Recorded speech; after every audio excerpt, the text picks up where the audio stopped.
கொச்சு கொச்சு புஷ்பங்கள் channel வழியாக எல்லா நண்பர்களுக்கும் என்னுடைய பிள்ளைகளுக்கும் நமஸ்காரம் கூறிக்கொள்கிறேன். ஒரு குட்டி கதை உங்களுக்கு சொல்ல ஆசைப்படுகிறேன்.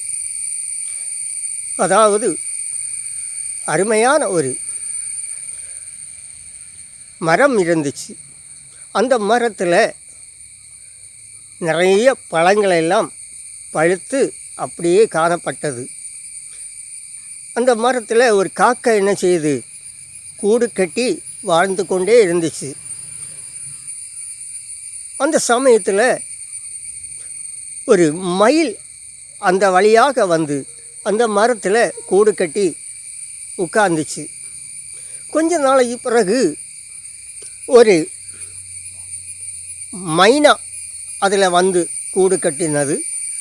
அது மாத்திரமல்ல, பஞ்சவர்ண கிளியும் கூடு கட்டினது. ஒரு குயிலும் வந்து கூடு கட்டி இருந்தது. காக்கா இதெல்லாம் பார்த்து சந்தோஷமாக காணப்பட்டது.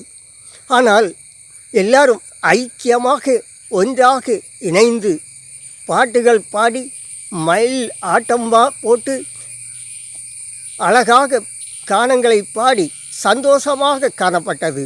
ஆனால் ஒரு நாளைக்கு என்ன ஆச்சு, சந்தோஷமாக இதை காணப்பட்ட ஒரு நாளைக்கு ஒரு நரிக்கு பொறாமை பிடிச்சிருச்சு. ஒரு நரி அழகாக கூடு அங்கே வாழ்ந்து கொண்டிருந்தது.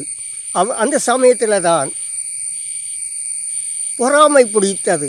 இவர்களுடைய ஐக்கியத்தை கண்டும் சந்தோஷத்தை கண்டும் இதுக்கு தாங்க முடியலை. யாருக்கு? நரிக்கு தாங்க முடியலை. அதனால் என்ன செய்தான், ஒரு மயிலை பிடிச்சி கூட்டிக் கொண்டு, அது மாத்திரமல்ல மைனாவையும் கூப்பிட்டு குயிலையும் கூப்பிட்டு அந்த மைனா எல்லாரையும் கூப்பிட்டு சொல்லிச்சான், பாரு, நீங்கள் அந்த காக்காவோட என்ன செய்யக்கூடாது, பேசக்கூடாது. ஏன்? அது உங்களோட அழகு இல்லை, பாரு, கருமையாக இருக்குது, கருகராக காணப்படுகிறது, உங்களோட சேர்ந்து போக முடியாது உங்களோட என்று சொல்லி தேவையில்லாத வார்த்தைகளை என்ன சொன்னது சொல்லி அவர்களுக்குள்ள சண்டைகளை ஆரம்பித்து வைத்தது. பாருங்கள், சண்டை ஆரம்பித்து இருந்த சமயத்தில் பேசவே கூடாது. அப்போது இந்த காக்கைக்கு ரொம்ப சங்கடம். பாருங்கள், என்னை இப்படியெல்லாம் பேசி கொள்ளுகிறார்களே, ஐக்கியமாக இருந்த வேளையில் சந்தோஷமாக ஆனந்தமாக இருந்தோமே, இப்போது பொறாமை பிடித்ததை என்ன பண்ணுறது என்று நான் கருமையாக இருக்கிறேனோ என்று சொல்லி அது கவலைப்பட்டு கொண்டே இருந்தது. இப்படித்தானே மனிதர்களும், ஒருவன் ஏழையாக இருந்தால், அழகில்லாமல் இருந்தால் என்ன செய்கிறோம், அவர்களை ஒதுக்கி விடுகிறோம். அப்படிதானா? அவர்கள் கையில் தான் அநேக குணங்கள் இருக்கும், அன்பு இருக்கும். அதனால் யாரையும் எடை போடாதீங்க. என்ன பிள்ளைகளே, நாமும் ஸ்கூல்லையும் அன்பாக இருக்க வேண்டும். என்ன பிள்ளைகளே?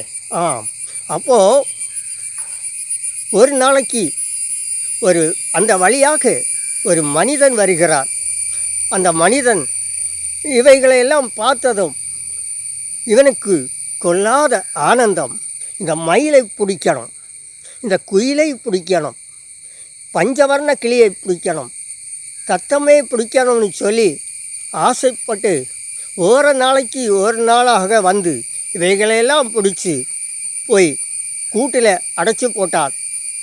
கூட்டில் அதுக்கு சாப்பாடை போடுவார். இதுக்கு ஆனந்தமாக என்ன செய்ய முடியாது, பறந்து தெரிய முடியாது, கூட்டுக்குள்ளே அடைஞ்சு கிடக்கிறது. பாருங்கள், இவைகளுக்கு சங்கடம். ஐயையோ, நாம் அந்த காக்காவை பரியாசம் பண்ணினோம், நாம் ரொம்ப அழகாக இருக்கிறோம்னு சொல்லி நாம் பெருமைப்பட்டோம்.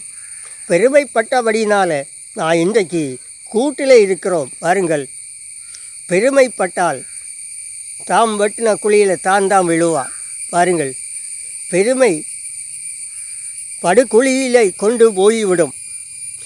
அப்படித்தான் இந்த பெருமையினால் இந்த மயில், குயில், பஞ்சவர்ண கிளி, அப்புறம் பேசுங்கிளி இவைகளெல்லாம் கூட்டுக்குள்ளே ஆகிவிட்டது. பாருங்கள், காக்கை தன்னந்தனியாக உட்கார்ந்து ஆலோசிக்கிறது. 2-3 நாளாக நண்பர்களை காணவில்லையே என்று சொல்லி சங்கடமாக இருக்கிறது. இருந்துவிட்டு நாம் என்ன நினைப்போம், நம்மளை கேவலமாக பேசினனால அவன் எப்படி போனால் என்ன, ஒருவன் விழுந்து கிடந்தால் தூக்கிவிட மாட்டோம் இல்லையா? அப்படி அல்ல. காக்கைக்கு ஒரு குணம் உண்டு. அதுக்கு ஒரு சாப்பாடு கிடைத்தால் என்ன செய்கிறார், மற்ற காகங்களை வரவழைத்து, மற்ற கிளிகளை வரவழைத்து கொடுத்து பகிர்ந்து சாப்பிடுகிறது. பாருங்கள், இந்த காக்கை அலறிக்கொண்டு செல்லுகிறது, தேடுகிறது. தேடி தேடி ஒரு பக்கத்தில் சென்றது. அங்கே மயிலுடைய சவுண்டு கேட்கிறது, குயிலுடைய சவுண்டு கேட்கிறது. பார்த்தால் இவைகளெல்லாம் கூட்டுக்குள்ளே அடைத்து வைத்திருக்கிறது.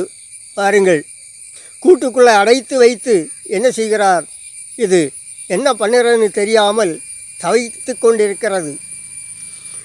இந்த மயிலும் குயிலும் என்ன சொல்லுகிறது, அந்த பஞ்சவர்ண கிளி இவைகளெல்லாம் காக்காவோட மன்னிப்பு கேட்கிறது. நாங்கள் செய்தது தவறு, என்னை மன்னித்து விடுங்கள். பாருங்கள், ரொம்ப அழகாக இருக்கிறதுனால என்று நாங்கள் பெருமைப்பட்டோம்.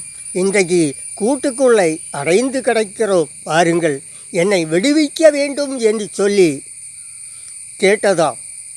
காக்கை என்ன செய்தது, ஓர நாளைக்கு வந்து ஓர கம்பியாக முறைத்து அவைகளை விடுவித்தது.